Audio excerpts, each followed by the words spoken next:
apreciados estudiantes de sexto de secundaria. Espero se encuentren muy bien. Yo soy Sonia García, su profesora de física. Te invito a conocer experiencias innovadoras y a cumplir con las expectativas del aprendizaje planteadas en tu cuadernillo. Estimados jóvenes, ¿saben qué enfoque tomaremos en cuenta para trabajar este año escolar? Recuerden que estamos trabajando en base a la salud integral y bienestar en tiempos de pandemia. ¿Cómo realizaremos este trabajo? En esta fase trabajaremos con la estrategia de aprendizaje basado en proyectos, o ABP, que es una modalidad donde el estudiante realiza un proyecto de trabajo colaborativo basado en resolución de problemas o preguntas, mediante un proceso de investigación con el objetivo de obtener un producto final. Dicho proyecto consta de las siguientes partes: pregunta generadora o problema, objetivos, contenidos, competencias fundamentales, metodología, evaluación, tiempo de trabajo y producto final, que en este caso particular será producir un ensayo argumentativo científico sobre cómo mantener nuestra salud integral y bienestar en tiempos de pandemia. ¿Con quién realizarás el proyecto? ¿Cuál es su duración? Este proyecto se realizará con ayuda del docente guía y o tutor, integrando las 4 asignaturas básicas con una duración de 6 semanas. Recuerda que debes guiarte por las pautas trazadas en tu cuadernillo de trabajo. ¡Adelante! ¡Juntos podemos lograrlo! ¿Cuáles temas trabajaremos en la clase de hoy? Trabajaremos la física, su objeto de estudio e importancia, los modelos, principios, leyes y teorías científicas. ¿Qué queremos lograr con el desarrollo de este tema?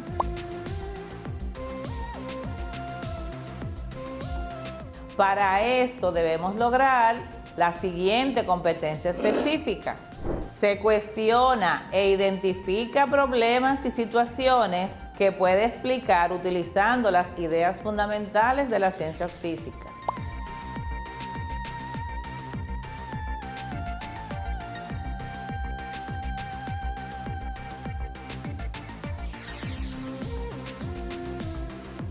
¿Qué necesitaremos para trabajar esta clase? Los recursos a utilizar en la clase de hoy son los siguientes: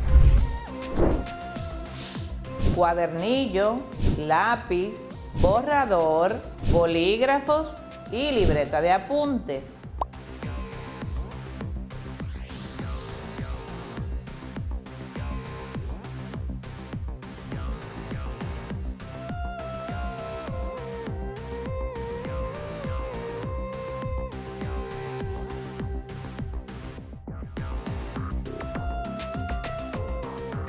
Recuerda que puedes consultar libros de textos, enciclopedias, revistas científicas, material de internet, entre otros. Acompáñame en esta interesante aventura. Analicemos la siguiente situación hipotética. Si te entregaran una caja de libros para organizarlos por su tamaño, ¿cómo sabrías cuál es más grande? ¿Cómo lo medirías?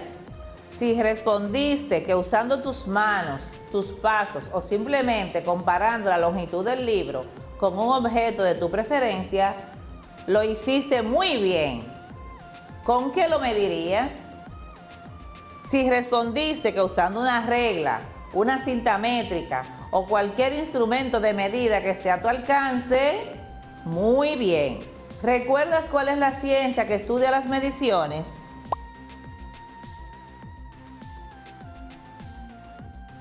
Si respondiste que es la física, estás en lo correcto. ¿Cuáles otros fenómenos estudia la física? ¿Puedes mencionar algunos? Exactamente. Las descargas eléctricas, el movimiento, el universo, el átomo, el calor, la fuerza y la gravedad son objeto de estudio de la física. Al final de este tema seremos capaces de usar de manera apropiada los instrumentos de medidas, reconociendo su resolución, Exponer sus resultados con las cifras significativas adecuadas de las actividades.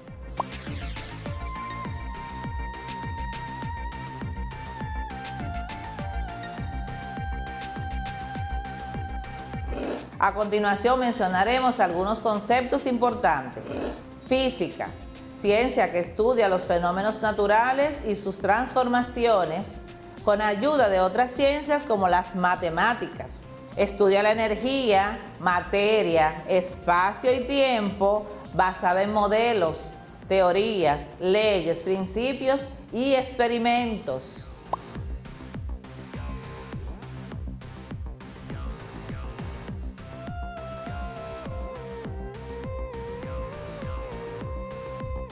¿Qué te parece si profundizamos en estos saberes?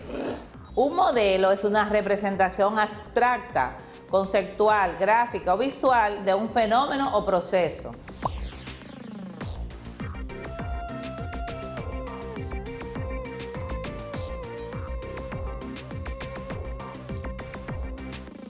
Principio es el hecho o conjunto de hechos que relacionados entre sí forman una ley o teoría.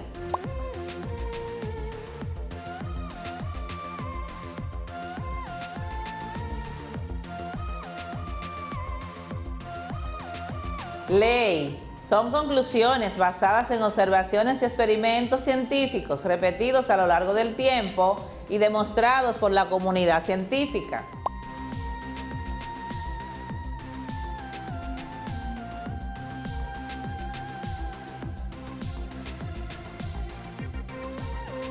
Teoría, conjunto de saberes que necesitan demostración científica.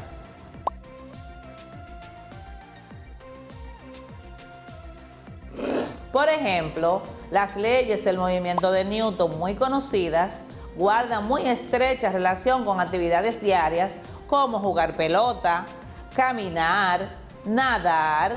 La teoría de la relatividad de Einstein explica la relatividad del tiempo en el espacio. El principio de Arquímedes sobre la flotabilidad, que permite que floten los barcos y los aviones. El modelo atómico, que representa la estructura del átomo. Continuamos con otros conceptos que necesitaremos para trabajar en el proyecto. Medida. Es el módulo o número como resultado de la acción de medir una magnitud a la cual agregamos una unidad. Por ejemplo, 2 metros, 3 horas, 10 kilómetros por hora. Magnitud física. Es una cantidad estandarizada de una determinada magnitud física definida y adoptada por convención o por ley. También se puede definir como todo aquello que se puede medir, se puede representar por un número y puede ser estudiado en las ciencias experimentales. ¿Recuerdas cómo se clasifican las magnitudes? Estas se clasifican en magnitudes fundamentales y derivadas. Las fundamentales son 7. Además de longitud, masa y tiempo, tenemos la intensidad de corriente eléctrica, temperatura, cantidad de materia e intensidad luminosa. Estas magnitudes mencionadas se organizan en sistemas de unidades, que son el sexagesimal, el inglés, técnico gravitacional y el internacional. Este último es el estándar usado a nivel general, cuyas unidades son longitud, unidad básica metro, representada por la letra M. Temperatura, con su unidad básica en grados Kelvin, representada por la letra K. Masa, se mide en kilogramos, representada por el símbolo kg. Y tiempo, el cual se mide en segundos y se representa por la letra S. Puedes investigar más sobre los sistemas de unidades y sus equivalencias para realizar conversiones de unidades con ayuda de tu maestro.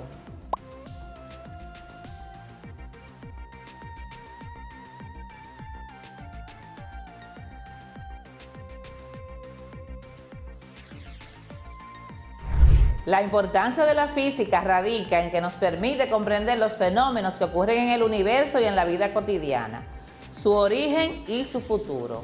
Por ejemplo, la luz, el internet, celular, radio, televisión, microondas, correr y remar. ¿Ustedes alguna vez se han preguntado en qué se basa la física? ¿Cuál es la importancia de ella? ¿Qué aporta la física al ser humano? ¿O por qué debo estudiar física? Bueno, primero veremos su concepto. La física es la ciencia natural que estudia cómo funciona el universo a través de sus 4 propiedades fundamentales: la energía, la materia, el espacio y el tiempo, y de cómo se afecta e interactúa unas a otras. Gracias a esto podemos estudiar la velocidad de un cuerpo, su energía, la potencia que ésta emplea e incluso hasta la trayectoria de su movimiento. Pero esto no es todo lo que se puede conocer. Como verán, el conocimiento es tan grande que tenemos un extenso campo de estudio. La física es una ciencia considerada tanto teórica, ya que se basa en leyes, como práctica, ya que se pueden verificar tus hipótesis y llegar a una conclusión. Y la debemos estudiar si queremos comprender más detalladamente el porqué de las cosas. Y ahora viene la gran pregunta: ¿para qué es importante la física?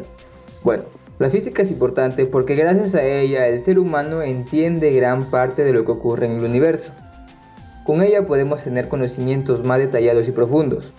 También conocemos cómo suceden los fenómenos que pasan en nuestro alrededor, como el rebote de una pelota, como cuando hacemos girar una rueda, o el por qué los objetos siempre caen al suelo. Parece algo ilógico, ¿no? Pero en la antigüedad esto era una gran pregunta. La física es tan importante que ya ha formado parte de nuestra vida diaria. ¿Ah, no lo crees? Pues acá se lo voy a enseñar.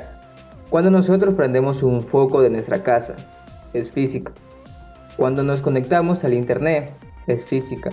O hasta cuando estamos descansando, ¿qué creen? Todo lo que hacemos es física. La física ha dado los conocimientos para el avance tecnológico, como en las telecomunicaciones, en el campo de salud, en el área nuclear y en fin. La física es tan importante, ya que sin ella no se hubiera logrado nada de lo que hay en estos momentos. Los celulares, los microondas, el wifi, todo esto no hubiera existido. Pero para comprender el comportamiento de las cosas más detalladamente, no solo en la física, existen otras ciencias, la matemática, la química, biología, que en conjunto estos se complementan y ayudan a un solo propósito: explicar al mundo todo lo que sucede enfrente de nuestros ojos.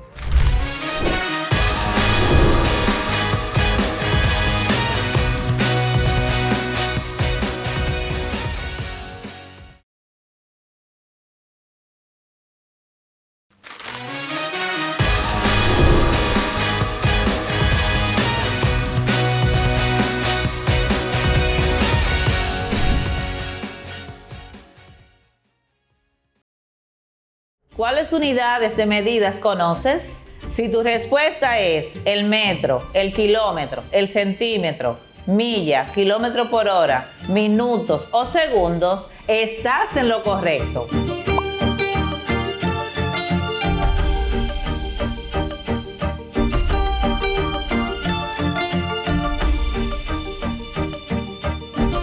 Cualquiera de estas pertenece a las unidades de medida.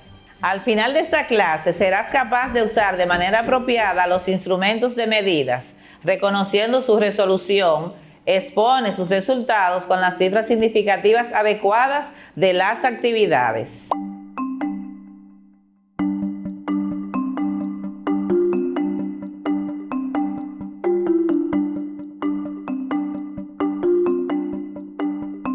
Ahora vamos a conocer algunos aspectos importantes de las unidades de medidas y sus conversiones, para lo que debes saber algunas equivalencias.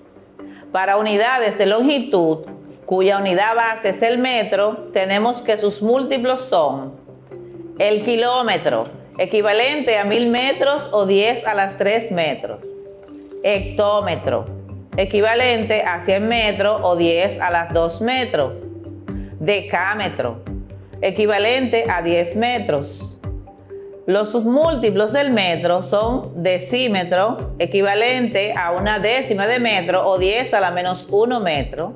El centímetro, equivalente a 1/100 de metro o 10 a la menos 2 metros. El milímetro equivalente a una milésima de metro o 10 a la menos 3 metros.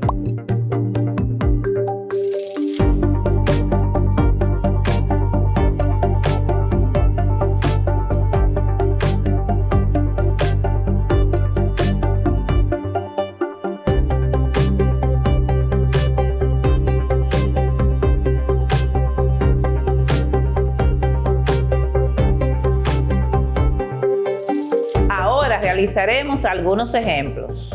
Para realizar conversiones necesitamos tener una equivalencia entre las unidades a trabajar.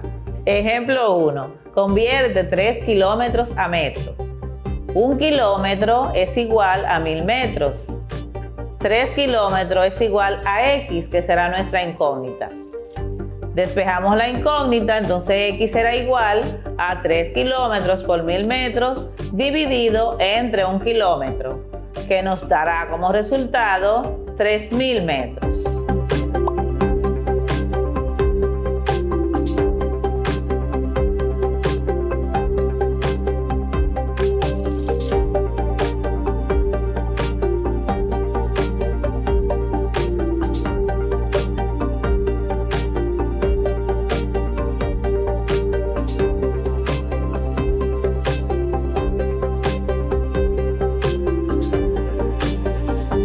Ejemplo 2.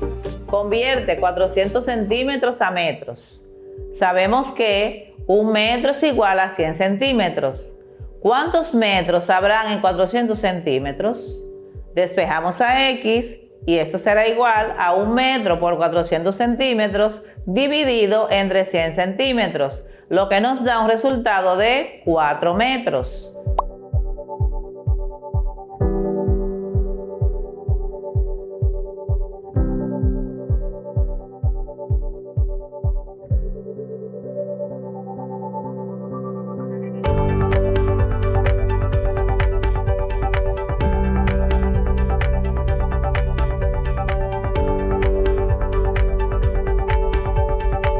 Muy fácil, ¿verdad? Para las unidades de masa, la unidad estándar es el kilogramo, pero en este caso partiremos del gramo como unidad base. Los múltiplos del gramo son kilogramo, equivalente a 1000 gramos o 10 a la 3 gramos.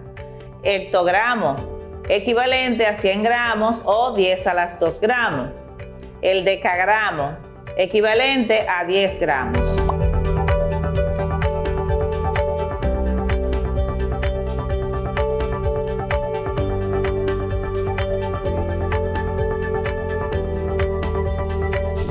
Los submúltiplos del gramo son decígramo, equivalente a una décima de gramo, centígramo, equivalente a una centésima de gramo o 10 a la menos 2 gramos, y el miligramo, equivalente a una milésima de gramo o 10 a la menos 3 gramos.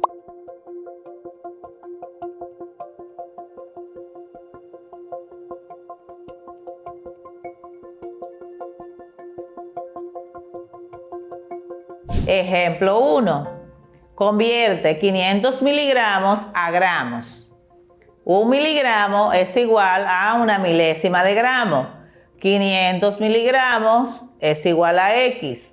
Si despejamos a X, tendremos que 500 miligramos multiplicado por una milésima de gramo es igual a 0.5 gramos.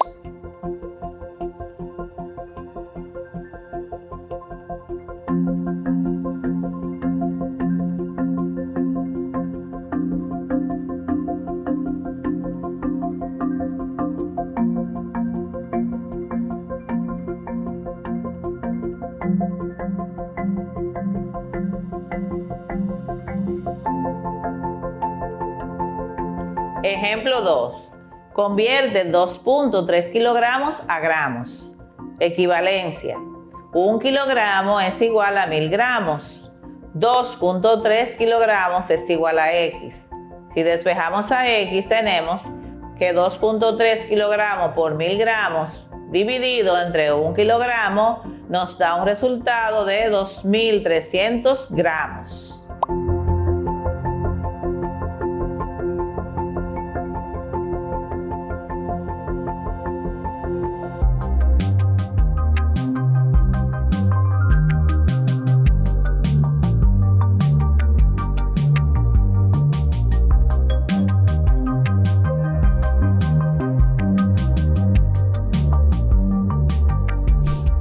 Unidades de tiempo. Equivalencias. 1 minuto es igual a 60 segundos. 1 hora es igual a 60 minutos. 1 hora es igual a 3.600 segundos. Un día es igual a 24 horas. Y una semana es igual a 7 días.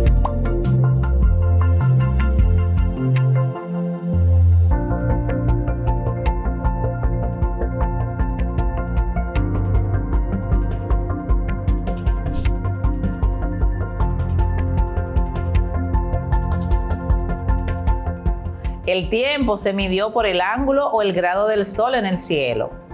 El reloj de sol es una de las formas antiguas más comunes de medir el tiempo, lo que permite marcar el paso de las horas por el tono de sombra en el dial.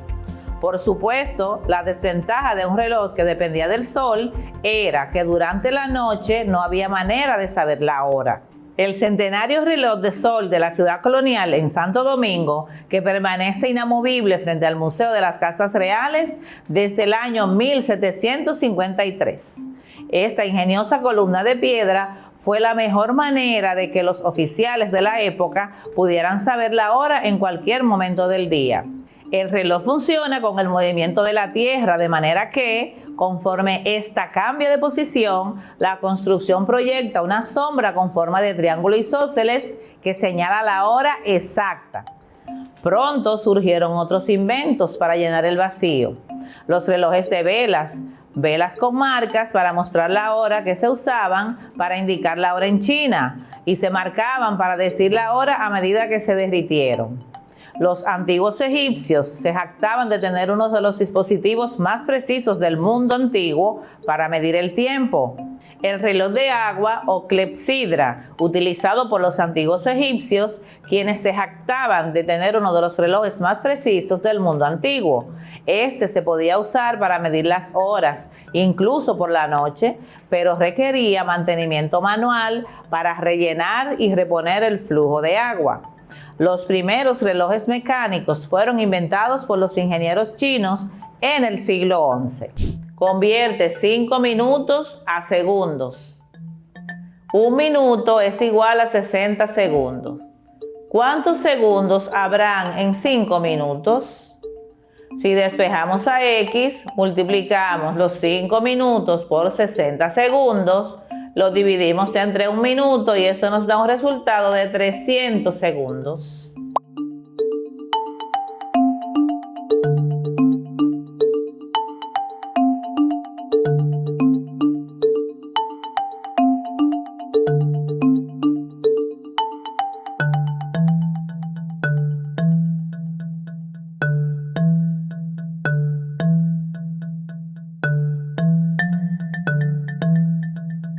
Ejemplo 2. Convierte 0.5 horas a segundos.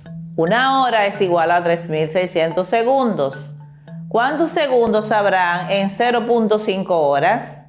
Despejamos a X y eso será igual a 0.5 horas por 3.600 segundos dividido entre 1 hora, los que nos dan un resultado de 1.800 segundos.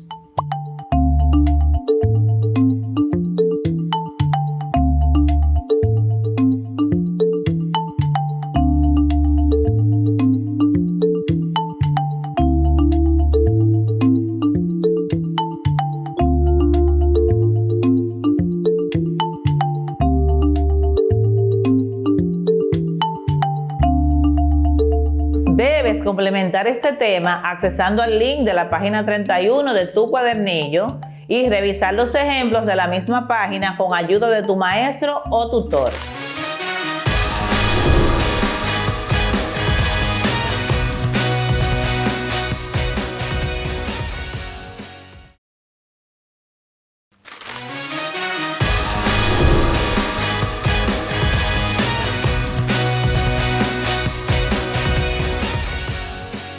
Nuestra clase de hoy trata sobre las cifras significativas e incertidumbre.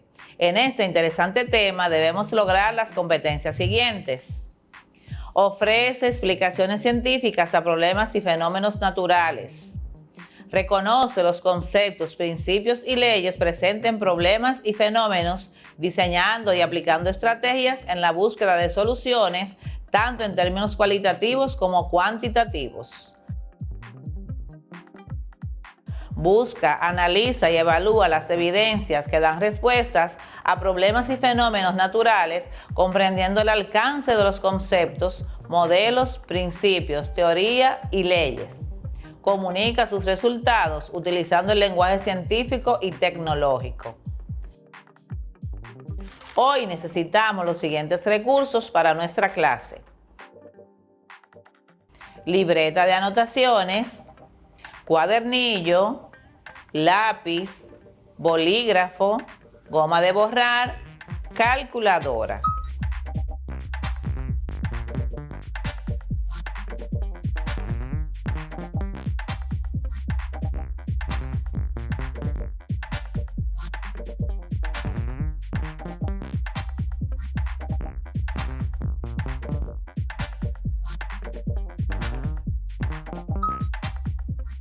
Si volvieras a medir los libros de la caja de las clases anteriores, ¿te darían los mismos resultados?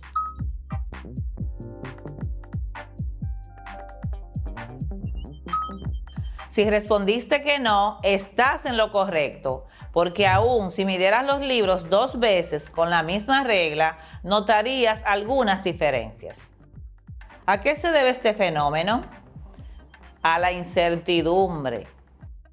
¿Qué son pequeños errores que cometemos al realizar mediciones que alteran nuestros resultados? Y para corregirlos nos ayudamos de las cifras significativas para aproximarlos al valor real.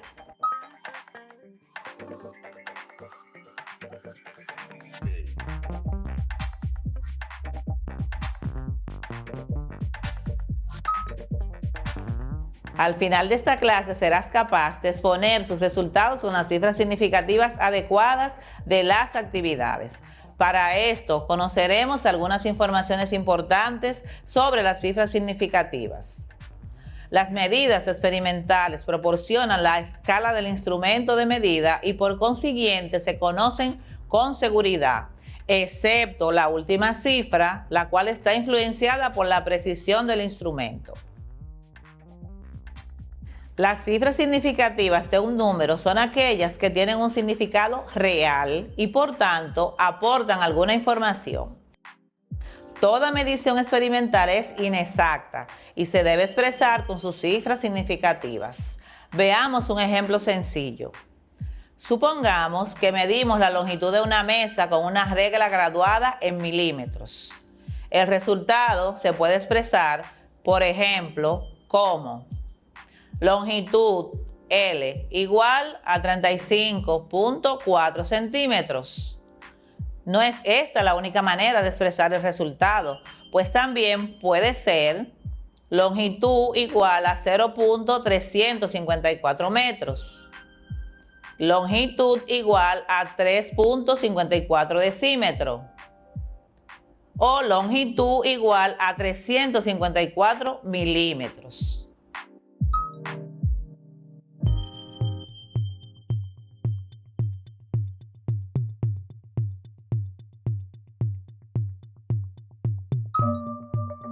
En cualquier unidad que se exprese el resultado, tiene 3 cifras significativas que son los dígitos considerados como ciertos en la medida. Analicemos la siguiente información.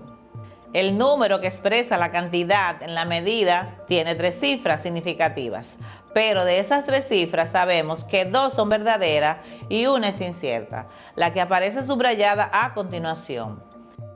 En la longitud de la mesa, que es 0.354 metros, la que aparece subrayada es el 4.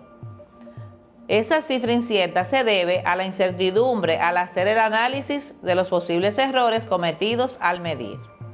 Se puede apreciar que en el campo experimental se trabaja con ciertos rangos de incertidumbre. Entonces, ahora socializamos los criterios a tomar en cuenta para la determinación del número de cifras significativas. Caso A.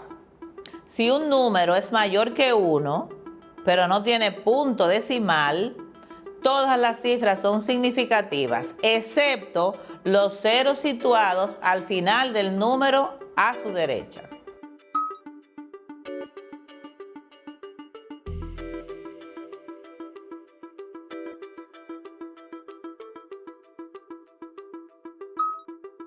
Ejemplo, 1500. 1500 tiene dos cifras significativas, el 1 y el 5. Mientras que 4097 tiene cuatro cifras significativas. El caso B, números mayores o igual que 1 con punto decimal. Todos los ceros son significativos. Ejemplo, 1500 tiene cuatro cifras significativas. 15.50 también tiene cuatro cifras significativas. Caso C, números menores que 1. No son significativos los ceros que están antes del primer dígito distinto de 0.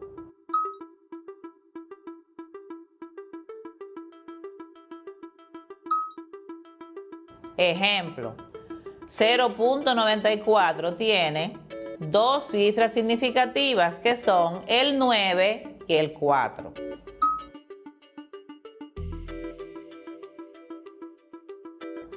Y a propósito, en nuestro país tenemos un refrán muy popular alusivo al valor del 0 a la izquierda. Qué bien nos serviría para no olvidar esta regla.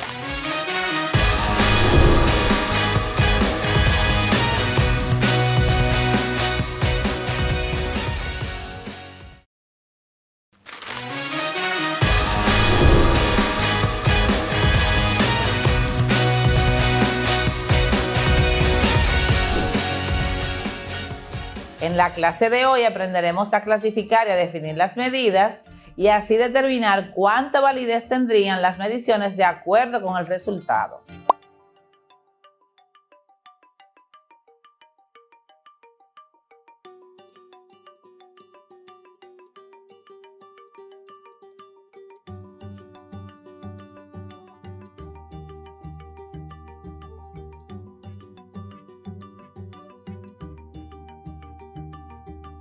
Mientras menos incertidumbre, la medida estará más próxima al valor real. Obviamente, influirá el tamaño de la magnitud. Te explico. Analicemos lo siguiente. Por ejemplo, si nos dan una barra de metal de 500 centímetros de longitud y un clavo de 3 centímetros, ese será su valor verdadero o real.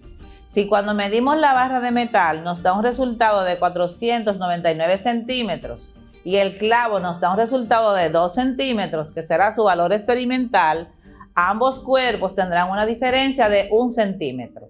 Pero en el caso de la barra tendremos un error de 0.2%, mientras que en el clavo el error será de 33.33%. Lo que nos indica que en el caso de la barra realizamos una medición buena y en el caso del clavo muy mala medición. Y está directamente relacionada con el tamaño de la magnitud. Al final de esta clase serás capaz de mostrar capacidad para hacer estimaciones numéricas en problemas y en situaciones que se presentan. Ahora analizaremos informaciones importantes sobre las mediciones y sus tipos. En física, las medidas experimentales pueden ser directas e indirectas. Directas son aquellas que realizamos utilizando un instrumento de medida, mientras que las indirectas es cuando realizamos cálculos matemáticos para obtenerla, como por ejemplo, calculando el área, el volumen, la densidad, la velocidad, la aceleración o la fuerza que necesitan medidas directas para calcularse.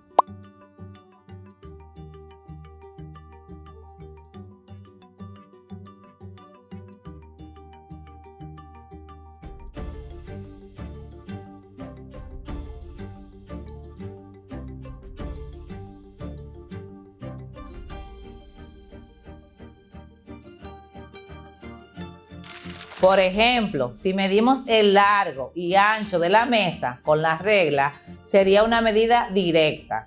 Pero si con esas mediciones realizadas calculáramos el área de la mesa, sería una medida indirecta, pues usaríamos una fórmula y una operación matemática que sería área igual a base por altura. Atentos, vamos a medir mi escritorio usando una cinta métrica. Si el valor del ancho o base de la mesa es 120 centímetros y el valor del largo o altura es 60 centímetros, podemos decir que estas serían medidas directas y podemos calcular el área de la mesa, que sería la medida indirecta, de la siguiente forma. Área igual a base por altura. Área igual a 120 centímetros por 60 centímetros. Área igual a 7.200 centímetros al cuadrado.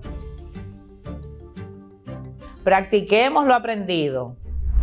Utilizando una regla, mide el ancho y largo de tu cuaderno y anota los valores que has encontrado. ¿Puedes identificar qué tipo de medida es? ¿Directa o indirecta?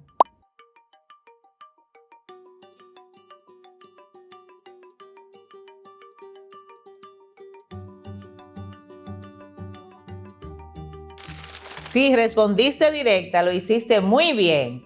Con estos valores vamos entonces a calcular el área de tu cuaderno.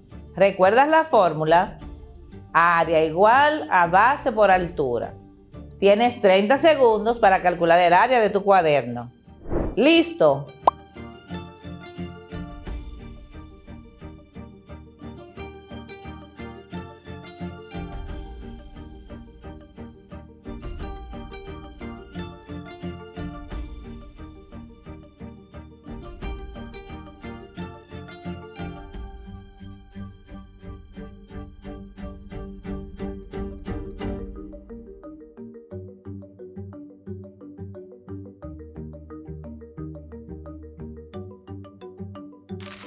¿Pudiste identificar la medida indirecta? ¡Genial! Vas muy bien. A continuación, analizaremos el siguiente video sobre las medidas y sus tipos. Primero que nada, es necesario conocer la definición de cada una de ellas. Las medidas directas son aquellas en donde el parámetro buscado es idéntico al parámetro que se mide. Es decir, se emplea un instrumento para poder encontrarlas y este indica el valor de la magnitud medida.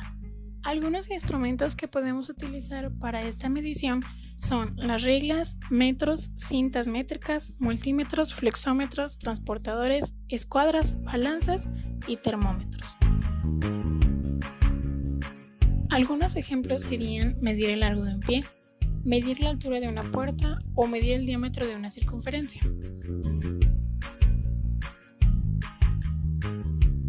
En las medidas indirectas, el parámetro buscado no está indicado por un instrumento, sino que es función de otras magnitudes que se miden directamente. Es decir, es necesario utilizar los procesos matemáticos para encontrar el valor de la medida. Los instrumentos que utilizamos para la medición indirecta son todas aquellas fórmulas que nos permitan obtener el valor que estamos buscando, como las de perímetro, área o volumen. Algunos ejemplos pueden ser calcular el área de una superficie, velocidad de un objeto o volumen de un cuerpo.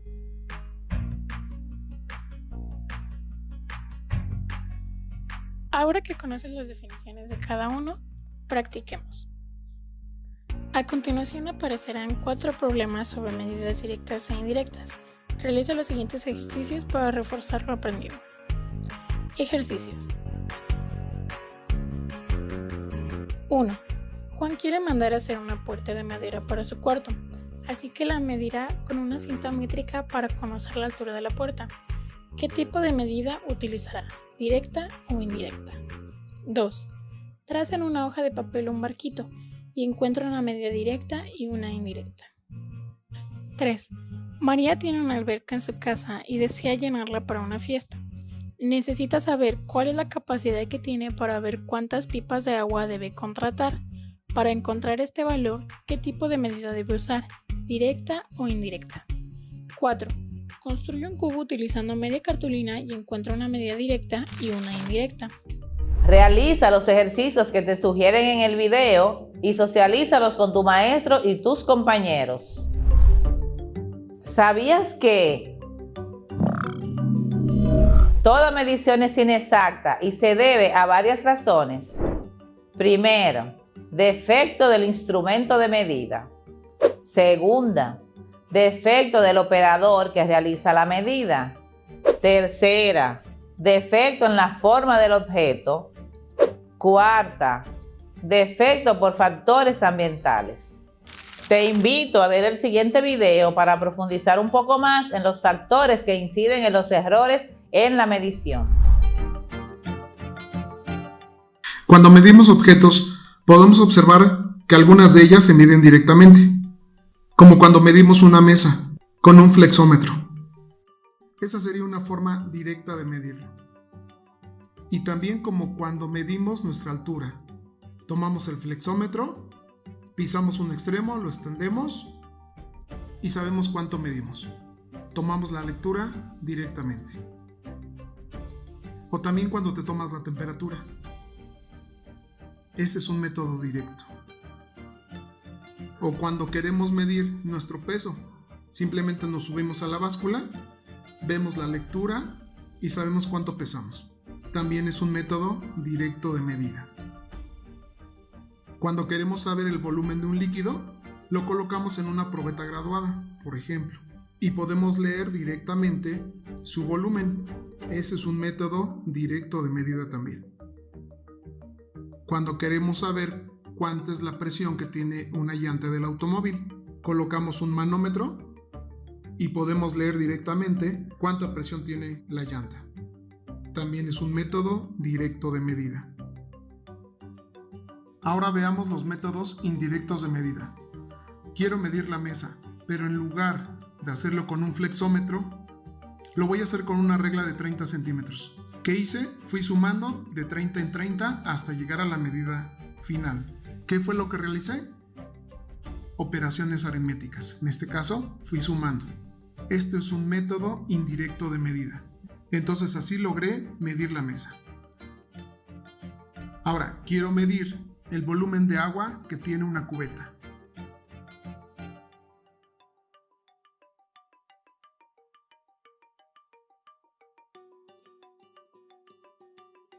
Ese también es un método indirecto de medida. Si yo quiero saber, por ejemplo, la edad de una persona y solo tengo el año en que nació, pues lo puedo hacer y puedo calcular su edad también a través de operaciones matemáticas. Una manera indirecta también sería cuando queremos calcular el área de un rectángulo. Primero medimos su largo y después su ancho. Y finalmente aplicamos una fórmula y calculamos su área. ¿Ves la diferencia entre el método directo e indirecto? El directo, como su nombre lo dice, es directo. Solamente verifico y puedo obtener su medida. Pero en el indirecto tengo que hacer alguna operación aritmética, por muy sencilla que sea. ¿Cuáles has empleado tú? Ahora que ya entendiste los diferentes métodos de medición, vamos a plantear la siguiente pregunta. ¿Cómo pueden saber los científicos la distancia entre los planetas? La distancia real del Sol a la Tierra, que resulta ser como de unos 150 millones de kilómetros, fue calculada por primera vez con bastante exactitud en 1672 por el astrónomo italiano Cassini. Utilizó una técnica denominada paralaje para medir la distancia a Marte. Para que tengas una idea de lo que es el paralaje, si sostienes tu pulgar con el brazo extendido y observándolo primero con un ojo y luego con el otro, observa cómo tu pulgar parece desplazarse en un sentido y en el otro frente a los objetos que están a mayor distancia. Dado que tus dos ojos están separados una pequeña distancia, cada ojo puede ver tu pulgar desde una posición diferente.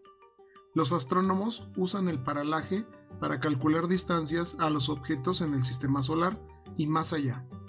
Para el caso de objetos cercanos, como los planetas y el Sol, observan el mismo objeto desde dos lugares diferentes de la Tierra, de manera similar a mirar a través de dos ojos que están separados mucha distancia. Para calcular la distancia a un objeto más lejano, como una estrella, los astrónomos la observan desde lados opuestos de la órbita de la Tierra alrededor del Sol. Podrían medir la posición del objeto relativa a las otras estrellas en julio y después nuevamente en enero, logrando así que sus dos ojos, si lo podemos llamar de esta manera, estén separados unas 186 millones de millas. Ahora los astrónomos tienen tecnologías para medir directamente las distancias a los demás planetas.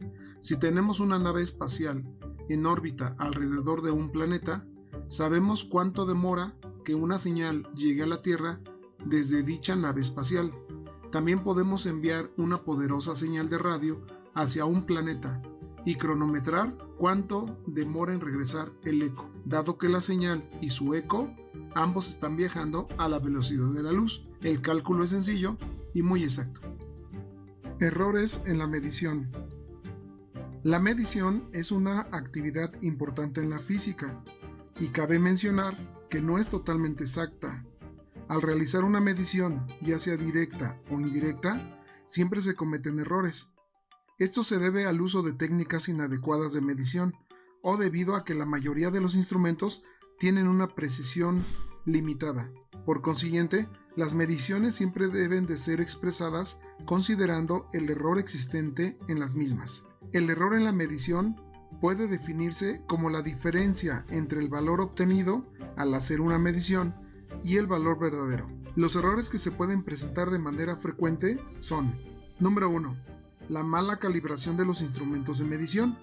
¿Cuántas veces queremos medir algo con algún instrumento y está mal calibrado y no nos damos cuenta y realizamos la medición?